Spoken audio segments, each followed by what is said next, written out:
నమస్కారం. మనో కథలకు స్వాగతం. ఇప్పుడు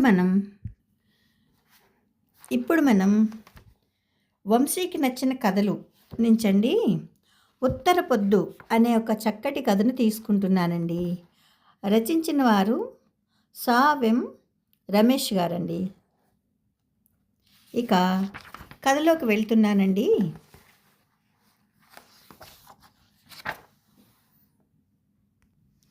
ఈ కథ ఆదివారం ఆంధ్రజ్యోతి 7 డిసెంబర్ 2003న ప్రచురించారండి. ఇక కథలోకి వెళ్తున్నానండి. మా ఊరిని ఆనుకొనే ఉంది ప్రళయ కావేరి. సుమారు 30 మైళ్ళ పొడవు, 10 మైళ్ళ వెడల్పున ఉన్న సరస్సు అది. ప్రళయ కావేరిలో 40 వరకు దీవులున్నాయి. వాటికి రకరకాల పేర్లు. వాటిల్లో కొన్ని దీవుల్లో మాకు చుట్టాలున్నారు. ఆ దీవుల్లో ఒకటి జల్లెల దొరవు. విసిరేసినట్లు ఒక మూలగా ప్రళయ కావేరి ఒడిలో ఒదిగి ఉండేది. ఆ దీవిలో నాకు వరుసకు మామ ఒక ఆయన ఉండేవాడు. వాళ్ళింటికి మా ఇంటికి రాకపోకలు ఉండేవి. నేను కూడా అప్పుడప్పుడు అక్కడ పోతూ ఉండేవాడిని. జల్లెల దొరువు ప్రయాణం అంటే చిన్న విషయం కాదు. తెల్లవారి 5 గంటలు మొదలు పెడితే రాత్రి 7కో 8కో ఆ దీవికి చేరేవాళ్ళం. అంటే ఒక పగలంతా ప్రయాణమే. కాసేపు నీళ్ళల్లో నడిచి ఒక దీవి నుంచి ఇంకో దీవిని దాటి చేరుకోవాలి. ఇంత చేసి మా ఊరికి జల్లెల దొరికి నడుమ దూరం 25 కిలోమీటర్ల లోపే. ప్రళయ కావేరిలో ప్రయాణం ఒక వింత అనుభూతి. నడిచి నడిచి కాళ్ళు పీకుతున్నా ఇంకా నడవాలనే మనసు పీకుతుంది. ఎండ, వాన, మంచు ఇవన్నీ కాలానికి అనుగుణంగా సరస్సులో ఎరగనన్ని వన్నెలు చూపించేవి. మా ప్రయాణం ముచ్చట్లు మొదలెడితే మీకు తెలుస్తాయి ఆ వన్నె చిన్నెలు. ఒకసారి నేను, మా వెంకటన్న, నా నేస్తాలు సీనయ్య, చెంగయ్య నలుగురం ప్రయాణం కట్టినాము ప్రళయ కావేరిలో.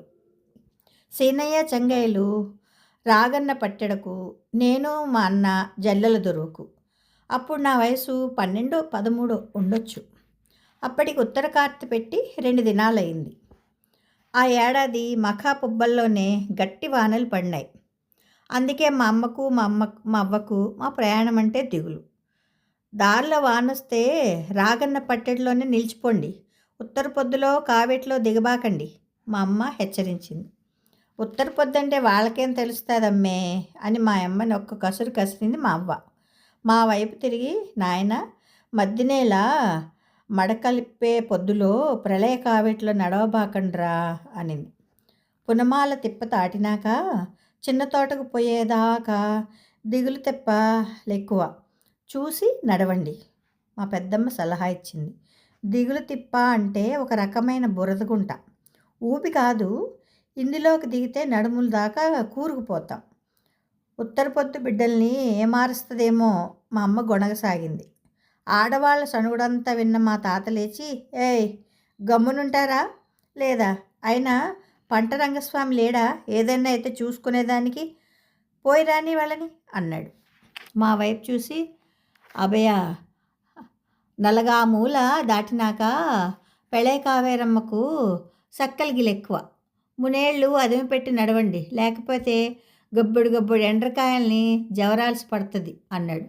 అంటే నలగామూల దగ్గర జారుడు ఎక్కువ, జాగ్రత్తగా నడవకపోతే పడతామని చెప్పడం. అప్పటికి మా పల్లెలో తమదల వాడకం ఇంకా ఉంది. అంటే రాగులన్నమాట. చిక్కటి మజ్జిగ కలిసిన గట్టి అంబల్ని స్టీల్ టిఫిన్లో పోసిచ్చారు.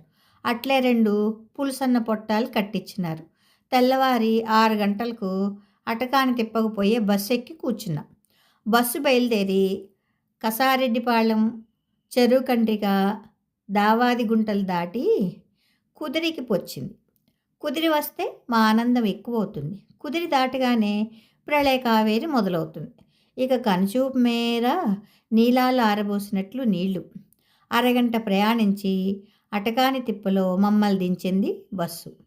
ప్రళయ కావేరిలోని దీవులకు కేంద్రం అటకాని తిప్ప దీవి. దీవులలో ఉండేవాళ్ళు కూడా పేటకు అంటే మా ఊరికి రావాలంటే అటకాని తిప్పకు వచ్చే బస్సు ఎక్కాలి. 3 నాళ్లుగా ముసురు పట్టిన మబ్బుల చాటు నుంచి సూర్యుడు తొంగి తొంగి చూస్తున్నాడు. అటకాని తిప్పలోని వినాయకుడి గుడి దగ్గరికి పోయి తెచ్చుకున్న అంబలిలో కొంచెం తాగినాం. ఏ ఊరికి చిన్న ఒక ముసలాయన అడిగినాడు. మేము జల్లెల దొరికి వీళ్ళు రాగన్న పట్టడికి ఇద్దరి తరపున నేనే చెప్పిన. జల్లెల దొరవా నాయన దూరాభారం పోయేటోళ్ళు భిన్న వెళ్ళరండి. తూర్పు గాలి మళ్ళింది వానొస్తుందేమో. ఇప్పుడు ప్రళయ కావేట్లో దిగితే గాని సర్దిగూటేళ్లకు కొరిడికి పోలేరు. ఉత్తర పొద్దులో ఏడన ఒక దగ్గర నిలబడిపోండి అన్నాడా ముసలాయన. మేము ఆ మాటతో దెబగుబా ప్రళయ కావేట్లోకి దిగినాం. తూర్పు నుంచి చల్లగాలి లేత ఎండ కలిసి మమ్మల్ని గిలిగింతలు పెడుతున్నాయి. వానలు బాగా పడి సరస్సంతా నిండుగా ఉంది. అడుగు మీగాళ్లను నీళ్లు మోకాళ్లను దాటుతున్నాయి.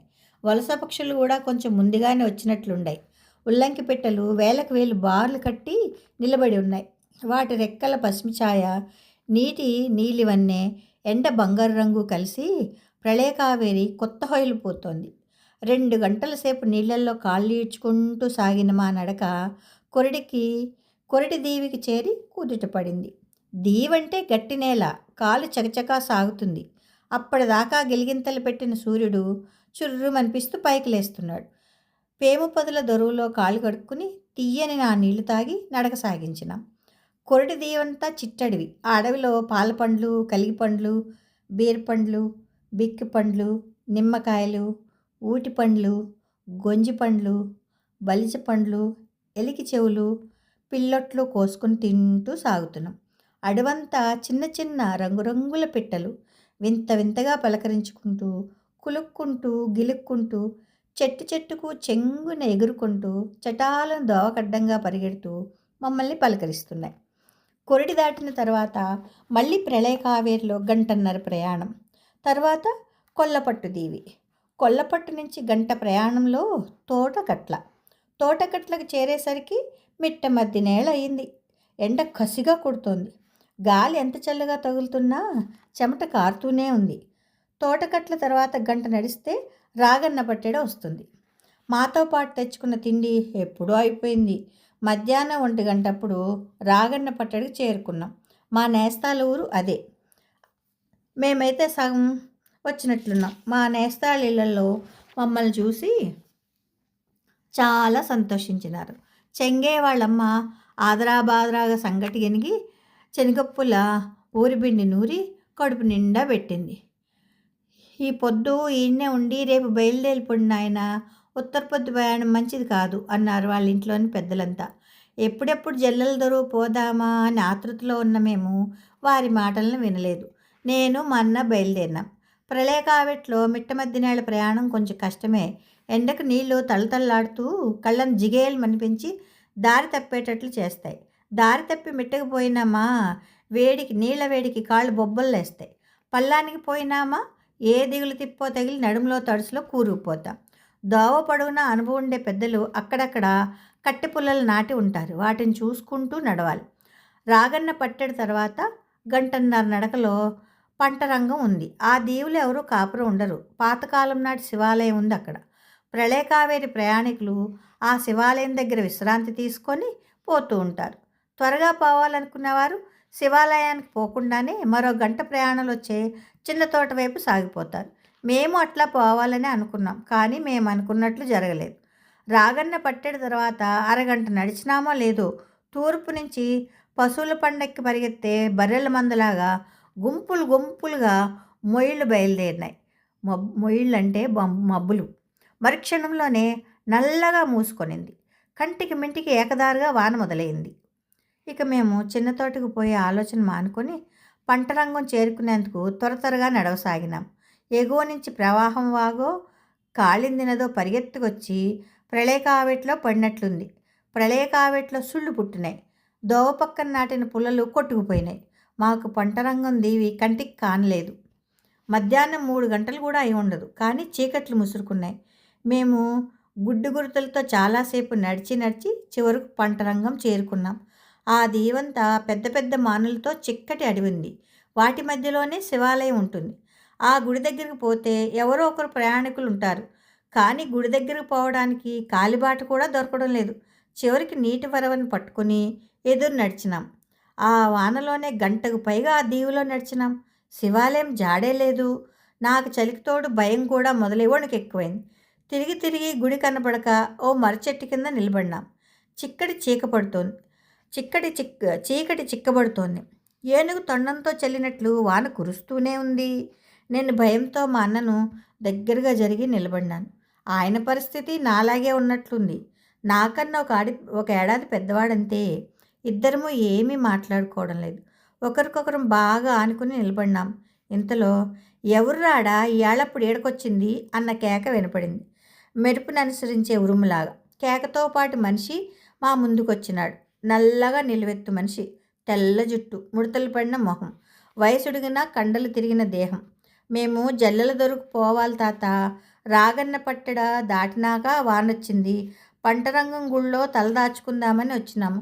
గుడి కనబడక ఈడ నిలబడినాం తాత, మా అన్న అన్నాడు. ఓరి కొడుక, ఉత్తర పొద్దు ఏమార్చను కదరా మిమ్మల్ని. పెద్దోళ్లే ఉత్తర పొద్దులో పెళ్ళేకావేట్లో ప్రయాణం చేయరు. ఏలిడంత లేరు మీరిద్దరు. ఎట్ట దాడదామనుకున్నారా? చూడబోతే మిడిమాళ బిడ్డగున్నారే అన్నాడు ఆ తాత. మాకేమీ అర్థం కావట్లేదు. మళ్ళీ ఆ తాత అడిగినాడు, ఒరే ఇప్పుడు మీరు ఏడుండారో తెలుసా అని. మేమిద్దరం అయోమయంలో పడి ఏమీ మాట్లాడలేదు. రాగన్న పట్టడి నుంచి ఉత్తరానికి పోతే పంటరంగం. మీరు దోవ తప్పి తూర్పుకు నడిచి రెట్టమూలకు వచ్చుండారు. ఇది నరమానవులు తిరిగే దీవి కాదు, తెలుసా మీకు? తాత కంఠం కంగుమనింది. మా పై ప్రాణాలు పైనే పోయినట్లయింది. రెట్టమూల గురించి మా అవ్వ తాతలు అప్పుడప్పుడు మాట్లాడుకునే మాటలు గుర్తుకొచ్చినాయి. రెట్టమూల కూడా ఒక దీవే, కానీ మనుషులెవరో ఆ దేవికి పోరంట. కాలభైరవుడు ప్రేతగణాలతో ఆ దీవులో తిరుగుతూ ఉంటాడంట. ఏడాదికి ఒకసారి మాత్రం ఆ దీవులో కాలభైరవుడు బొమ్మ దగ్గర చుట్టూ దీవుల్లో ఉండేవాళ్ళు పొయ్యి పొంగళ్ళు పెట్టి వస్తారంట. ఇవన్నీ గుర్తొచ్చి నాకు ఏడుపొచ్చింది. గట్టిగానే ఏడవడం మొదలుపెట్టినాను. ఎంతసేపటి నుంచి అణుచుకొని ఉన్నాడో మా అన్న ఏడవడం మొదలెట్టినాడు. రేయ్ అబ్బాయిల్లారా, ఏడవబాకండ్రా, నేనుండ్లా అని ఆ తాత మాకు ధైర్యం చెప్పి ఆయనతో కూడా తీసుకొని పోయినాడు. కొంత దూరం నడిచి ఒక చిన్న గుడిసె దగ్గరికి పోయినాం. రాండ్రా లోపలికి అన్నాడు తాత. లోపల తాత పొయ్యి రాజేసి మంట పెట్టినాడు. మేము మంట దగ్గర కూర్చుని చలి కాసుకున్నాం. తాత అన్నం వండి తక్కువలం కాయల పులుసు పెట్టినాడు. తక్కువలం అంటే టమాటా అంటండి. టమాటా కాయల పులుసు పెట్టినాడు. చుట్టూ కన్ను పొడుచుకున్నా కనపడి చీకటి. పొయ్యి మంట చీకటిని చలిని గుడిసెలో నుంచి తరిమేస్తూ ఉంది. తాత మట్టమూకుడులో అన్నం కలిపి మాకు 4 ముద్ద పిడిచలు చేతిలో పెట్టాడు. మాకు ప్రాణం కుదుటపడింది. తాత ఏవో తత్వాలు పాడడం మొదలుపెట్టినాడు. నాకు కడుపులో ముద్దపడి ఒంట్లోకి వెచ్చదనం వచ్చేసరికి బుర్ర పనిచేయడం మొదలైంది. పొద్దుటి నుంచి నన్ను పీడిస్తున్న ఒక సందేహాన్ని తాత ముందు పెట్టినాను. తాత, తెల్లారి నుంచి చాలామంది ఉత్తర పొద్దు అంటున్నారు. అంటే ఏంది తాత అని అడిగిన. ఓహోహో, ఎద్దిగిట్లో ముళ్ళంత లేవు. అప్పుడు ఇవన్నీ నీకు దేనికిరా అన్నాడు తాత. నేను వదలలేదు. చెప్పు తాత అని విసిగించసాగినాను. అబ్బా, బొక్కలాడబాక, చెప్తానుండ్రా అని మొదలెట్టినాడు తాత. ఒరే అశ్విని, భరణి, కీర్తిక, రోహిణి, ఈ మాదిరిగా మనకు 27 కార్తెలున్నాయిరా. దాంట్లో ఉత్తర కార్తె ఒకటి. ఈ ఉత్తర కార్తెలో సూరయ్య మన పెళయ కావేరంతో కూడతాడురా. కూడేదంటే ఏంది తాత? మధ్యలో అందుకున్నాను నేను. గోగాకు పులగుర్ర, అందుకే ఇప్పుడు నీకు అర్థం కాదు నేను చెప్పింది అన్నాడు తాత. సరే నడిమిద్దిలో మాట్లాడను, చెప్పు తాత అన్నాను. అబ్బయ్య, ఉత్తర కార్తెలో పెళయ కావేరమ్మ కట్టుకొస్తుంది. సూరయ్యకి ముద్దాడిస్తుంది. ఇద్దరు కూడతారు. దానికే ఉత్తర పోయినాకనే పెళయ కావేట్లో చేప రొయ్య ఎచ్చయ్యేది. ఉత్తర కార్తీ 12-13 దినాలుంటుంది. ఈ దినాల్లో మధ్యనేల గాలి బిగిసే పొద్దులో వాళ్ళిద్దరూ కూడేది అన్నాడు తాత. గాలి బిగిసే పొద్దంటే ఎప్పుడు తాత? ఈసారి మా అన్న అడిగాడు. మధ్యనేల 2-3 మధ్యలోరా. వాళ్ళు కూడేటప్పుడు ఎవరన్నా పెళయ కావేట్లో దిగితే సూరయ్యకు కోపం వస్తుంది. దోవ తప్పించో దిగల తెప్పలు ఇరికించో కసి తీర్చుకుంటాడు. దానికే ఉత్తర పొద్దులో మరీ అవసరమైతే తప్ప ఎవరూ పెళయ కావేట్లో దిగరు. దిగినా సూరయ్యకు పెళయ కావేరమ్మకు తప్పు చెప్పుకొని దిగుతారు. మీకు తెలియక దిగి ఎన్ని అగచాట్లు పడినారో చూడండి. నేను లేకపోయి ఉంటే మీ గతేం కావాలా చెప్పినాడు తాత. మా మనసంతా తాతంటే ఒక రకమైన ప్రేమతో నిండిపోయింది. మాకిద్దరికీ గోతాలు పరిచి పడుకోమని చెప్పి పొయ్యి దగ్గర కూర్చుని తత్వాలు పాడసాగినాడు తాత. మాగన్నుగా కన్ను మూతబడి మంచి నిద్ర పట్టింది మాకు. తాత ఆ రాత్రి తిన్నాడో నిద్రపోయినాడో లేదు. తెల్లారి వెలుగు పడే వేళకు మమ్మల్ని తట్టి లేపినాడు తాత. నేను కూడా మీతో ఆడదాకా వస్తాను పదండి అని బయలుదేరినాడు. తాత వెనుక చకచకా నడిచినాము. పొద్దు పుట్టేటప్పటికి పంటరంగం చేరుకున్నాం. కోనేట్లో మునిగి పంటరంగేశ్వరికి మొక్కినాం. తాత రాత్రి మిగిలిన గంజన్నాన్ని సొరకాయ బుర్రలో పోసుకొని వచ్చినాడు. మమ్మల్ని తినమని దోసిట్లో పెట్టినాడు. మేము తినిన తర్వాత నేను ఈడనే నిలుస్తాను, మీరు భద్రంగా పోయి రండి అన్నాడు. మేము తాతకు వీడ్కోలు చెప్పి బయలుదేరినాము. చిన్న తోట, పెద్ద తోట, పాముల తేరి, నలగా మూలలు దాటుకొని గొడ్లు విప్పే వేళకు జల్లెల దొరువు చేరినాం. ఆ సమయంలో వచ్చిన మమ్మల్ని చూసి మా మామ ఆశ్చర్యపోయినాడు. ఇంత పొద్దున్నే ఎట్లొచ్చినారా అని అడిగినాడు. మేము జరిగిందంతా చెప్పినాం. మా మామతో పాటు ఊర్లో వాళ్ళు నలుగురైదురు విన్నారు మేము చెప్పిన ఆ మాటలు. అంతా విన్న కుమ్మరోళ్ళ రమణన్న లేచి, అయ్యా సుధాకరయ్య, ఆ పంటరంగ సామే మీ బిడ్డల్ని కాపాడినాడు. రెట్టమూల్లో ఇన్ని తరతరాలుగా నరమానవుడు ఉన్నట్లు ఎరగం. ఆ సామే పెద్దాయన మాదిరి వచ్చి బిడ్డల్ని ఉత్తర పొద్దు నుంచి కాపాడినాడు. శివరాత్రికి కూటి కొరుపు చేస్తామని మొక్కో అన్నాడు. కూటి పొరుపు అంటే అన్నదానం అంటండి. మా మామ పంటరంగం వైపు తిరిగి చేతులెత్తి మొక్కి మమ్మల్ని గట్టిగా గుండెలు కదుముకున్నాడు.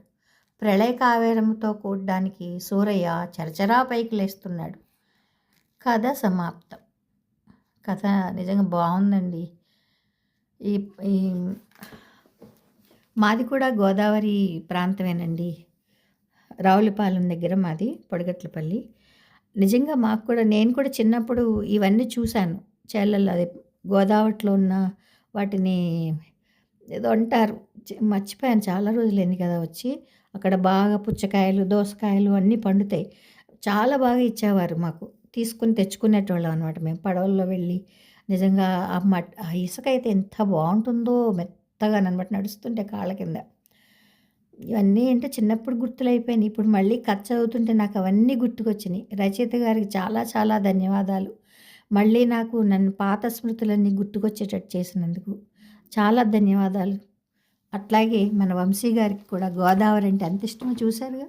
నాకు కూడా గోదావరి అంటే చాలా చాలా ఇష్టం. అందుకే గోదావరి ఎటు వెళ్ళినా గోదావరి దగ్గరికి వెళ్తా.